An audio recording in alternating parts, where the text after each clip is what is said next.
नमस्कार।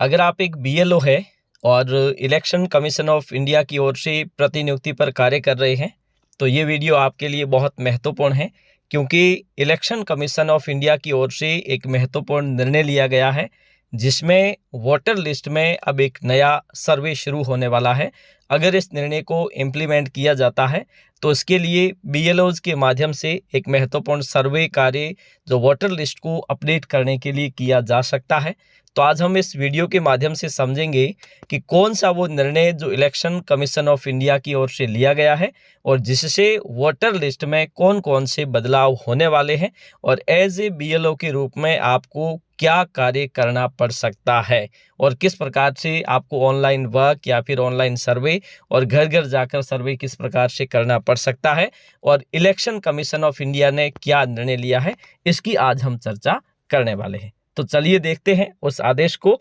जिसके अंतर्गत इलेक्शन कमीशन ऑफ इंडिया क्या करने वाला है। तो हम बात करने वाले हैं इलेक्शन कमीशन ऑफ इंडिया की ओर से एक निर्णय लिया गया है। आपको पता होगा पिछले कुछ अभियान जो इलेक्शन कमीशन ऑफ इंडिया की ओर से चलाए गए थे, जिसके माध्यम से किसी एक डॉक्यूमेंट्स के माध्यम से वोटर लिस्ट में उसका वेरिफिकेशन करवाया जाना था और उसमें एक आधार कार्ड को भी रखा गया था। जब इस प्रकार की बात आई तो माननीय सुप्रीम कोर्ट की ओर से इस पर रोक लगा दी गई थी कि आधार कार्ड है वो उसे वोटिंग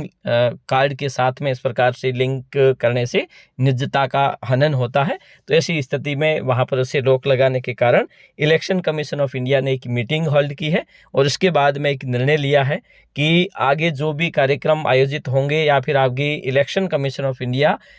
आधार कार्ड को भी वोटर लिस्ट के साथ लिंक करने वाली है। तो ये क्या है, तो हम देखते हैं कि इसमें ये कहा गया है कि election commission of India led by जो ज्ञानेश कुमार जी है मुख्य निर्वाचन आयुक्त, उनके साथ में सुखबीर सिंह जी निर्वाचन आयुक्त और विवेक जोशी जी, इनके साथ में union home ministry, secretary legislative department और सेक्रेटरी सीईओ जो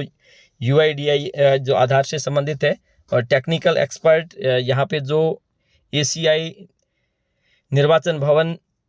न्यू दिल्ली में इस प्रकार एक मीटिंग का आयोजन किया गया और ये देखा गया कि आर्टिकल जो भारतीय संविधान का आर्टिकल है 326, उसके अनुसार वोटिंग राइट दिया गया है एज ए सिटीजन को, लेकिन Aadhaar card only establish the identity of the person. मतलब 326 के अंतर्गत हमें जो अधिकार दिया गया है उसके अनुसार आधार कार्ड, मतलब उसके अनुसार तो नहीं लेकिन आधार कार्ड को इलेक्शन कमीशन ऑफ इंडिया ये चाहता है कि वोटिंग लिस्ट के साथ में या वोटिंग कार्ड के साथ में लिंक किया जाए।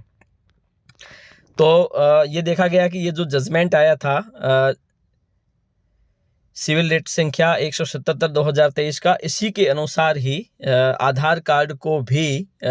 वोटिंग कार्ड के साथ में लिंक किया जा सकता है, यानी कि ऐसा प्रावधान करने वाले हैं और इसी के अकॉर्डिंग जो तकनीकी कंसल्टेशन है और यूआईडी के साथ और टेक्निकल एक्सपर्ट्स के साथ की और उसके संबंध में आगे भी ये कार्य किया जा सकता है। तो कुल मिला के बात यह है कि अगर इलेक्शन कमीशन ऑफ इंडिया इस प्रकार का कार्य यानी कि वोटिंग कार्ड के साथ में आधार कार्ड को लिंक करती है तो उसके लिए एक देशव्यापी सर्वे का कार्य बीएलओ के माध्यम से चलाना होगा। जिस प्रकार से आपने पहले